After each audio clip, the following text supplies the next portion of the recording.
welcome to Newspaper Review on Niger Live Television, reaching you from Bayelsa State's capital city, Yanagwa. My name is Barbie, Mkparu. Newspaper Review is your daily press review, as we will be checking out headlines making the papers at the breakfast table, of course. All right, so begin with me as we start with the Vanguard newspaper. We see a major story on the Vanguard newspaper. Bullets before ballots. Insecurity threatens 2027 polls. I mean, this is it's quite a sad one. We're not even. It's not time for the elections yet. This is pre-election drama going on. I mean, there's been a whole lot of stories from banditry, abduction, terrorism attacks, a whole lot going on, and it's giving Nigerians more reasons to question the sitting administration of President Bola Ahmed Tinubu on why should we re-elect you, considering that as sitting president we are having to face a whole lot of security challenges. What guarantee do Nigerians have that you will in your second tenure be able to protect Nigerians? You know, a whole lot of questions are sparking from social media, Nigerians questioning, critics giving their two-piece, and other presidential candidates also making claims of how President Tinubu's incompetence is glaring. I mean, that's a statement from the former vice president and the African Democratic Congress, ADC's presidential aspirant, Alhaji Atiku Abubakar, of course. So yeah, do well to keep yourself informed as you read through details of that story, as it is available in the Vanguard newspaper. Let's move on to some other newspapers, shall we? So the Punch. In the Punch newspaper, we see police report bandits launch over 50 attacks in 1 week. I mean, this is what I was just mentioning, this is what I was just saying in regards to the first story we saw in Vanguard. Now, the Punch newspaper has a lead story that the police reports, according to police reports, of course, the bandits have launched over 50 attacks within a week. That's just 7 days. It's not encouraging at all. Sadly, the bandits are beginning to act without fear, act without restrictions, and it's now going beyond civilians. They're now even having the guts to attack military people, the military men. We heard over the weekend sad passing of one of the generals, one of Nigeria's fine generals, General Rabi, right? Did I pronounce that his name correctly? So there's a sad passing of General Rabi, where he got abducted by bandits alongside his wife, you know, and he died in captivity, in the bandits' captivity. So it's been a whole lot sad ones, and we're using this medium to call on the armed forces. I mean, everybody's trying their best, but it's time to re-strategize. Governors across the country have talked about state policing and a whole lot of measures, but let our leaders continue evaluating the best ways to protect Nigerians, because that is the basic, that's the littlest, that's the most important thing. The primary role of a government, it is to protect the lives and properties of its citizens. So please, this is not an encouraging one at all, as we're now hearing that bandits have launched over 50 attacks in just a week. Let's move on to some other newspapers. In the leadership paper, renewed hope FCT. President Tinubu commissions Abuja Court of Appeal building today. Okay, welcome development as the President Bola Ahmed Tinubu commissions Abuja Court of Appeal building today. Check out details of that story as available in the paper. Let's move on to the Nigeria Tribune. In the Nigeria Tribune, we see outrage spreads over General Rabe's death in bandits' hand. I mean, it's a slap it's a slap on our faces. I mean, for bandits to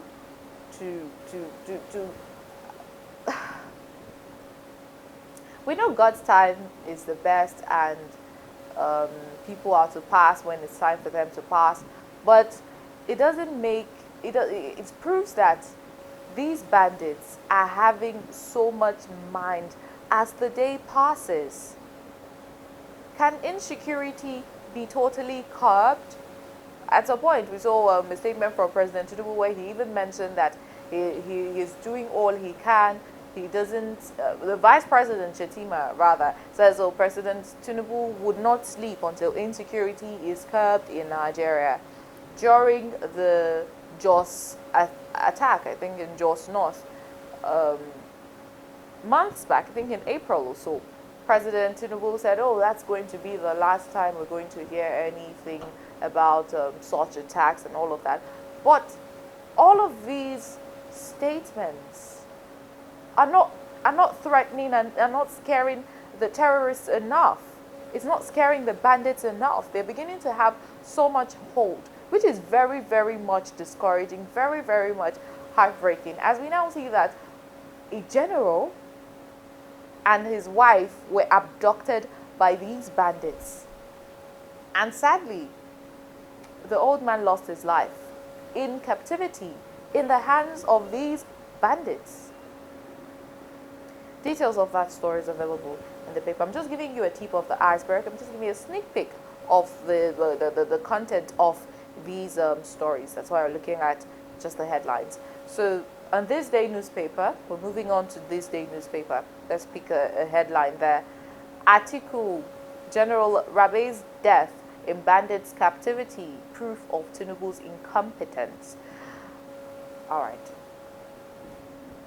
That's from the former vice president and presidential aspirant, Alhaji Atiku Abubakar. You see, this the issue of these bandits' attack back to back, it's really traumatizing Nigerians and giving the opposition more reasons to have the support of Nigerians. Because as a sitting president, how do we explain this level of insecurity going on, growing as the day passes in a country that you govern? I mean, state governors are also doing their bit, but as the GCFR, most of the blame goes to you. So Atiku Abubakar is now saying that due to the sad passing of General Rabi in bandits' captivity, it's a proof of President Tinubu's incompetence. That's what Atiku Abubakar is saying. Do well to read through details of why and how he means. Just read through details of that story. All right, let's move on to the Daily Sun newspaper. Insecurity, banditry, terrorism. These are the things that are trending in the papers. Nigeria, has it gotten to this? Has it come to this? The first story we started with was bullets before ballots, because it's not even time. Usually people feel, oh, when it is election, a whole lot happens. It's not time for the election. Elections are next year. This is June. Even before June, half of the year, we've already been hearing many of these bad stories, many of these sad stories, and we're now seeing that the Christian leaders cannot hold it anymore. It has gotten to here. So the Christian leaders are calling out on the federal government to look into insecurity and try the best possible to curb insecurity. It is now spreading across the country, across the geopolitical zones in the country. So it's spreading like wildfire, sadly. All right, let's check out the Daily Trust newspaper. A headline here we see, "We buried our father without our mother." Okay, do well to read through details of that story. On the Daily Monitor, Daily Monitor, another newspaper. Insecurity. Ministers, governors may become targets. Buratai. It's a statement from Buratai that in regards to insecurity, yes, this statement from Buratai, it's not even a joke, it's not even a threat, but it's beginning to seem as though the bandits are having a stronger hold. I don't know where all of this audacity is coming from. I mean, for bandits to continuously attack citizens, Christians, Muslims, um, whatever part of the country you are from, these people are attacking us, and it's not even funny. So it's most likely to be spread towards the ministers and governors of the state. I mean, top government functionaries. If insecurity is not curbed, it would spread that far. So please, and Nigeria not turn into a state of war, state of chaos. Let's move on to the Daily Champion newspaper. Still in insecurity, CAN, as the Christian Association of Nigeria, declares Black Sunday as terrorist bandits renew attacks. I'm looking forward to a good story in the papers, but sadly, insecurity is all over. Insecurity is what is trending. Let's move on to the New Telegraph, please. South Africa deploys drones. BWC to stop 586 Nigerians, others from sneaking in. That's their business, actually.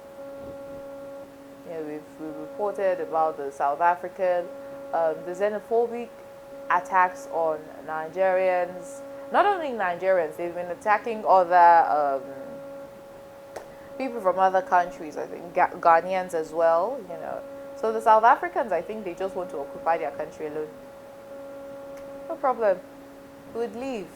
So Nigerians in South Africa, the Ministry of Foreign Affairs, the Minister Bianca Ojukwu also gave her two-piece of how well her ministry have been able to rescue Nigerians in South Africa back into our country. So that's a welcome development. We just hope that the insecurity here would not still affect the ones that are running from South Africa. So please, the forces, armed forces, let's try and look into this matter of insecurity so that we can have peace. We can wake up and do newspaper reviews without seeing so much about bandits launching attacks, terrorists renewing the attacks, kidnaps, abductions, and sad stories here and there by perpetrators of evil, obviously. So yeah, that's a story about South Africa deploying drones so that they stop people, non-indigens, non-South Africans from entering their country, from sneaking into their country. So quite a story there. Do well to keep yourself informed as you check out details. Let us conclude with the Business Day newspaper. We'll just take a headline of what is going on in the world of business, of course. In the Business Day, we see Afrixim Bank gets investment grade backing from S&P after Fitch downgrade. So yeah, that's a headline, interesting one going on in the world of business. And that concludes newspaper review today on Niger Live TV. Thank you for watching. My name is Barbie Mkparu. We bring you more news updates and the Global View. To have a nice one.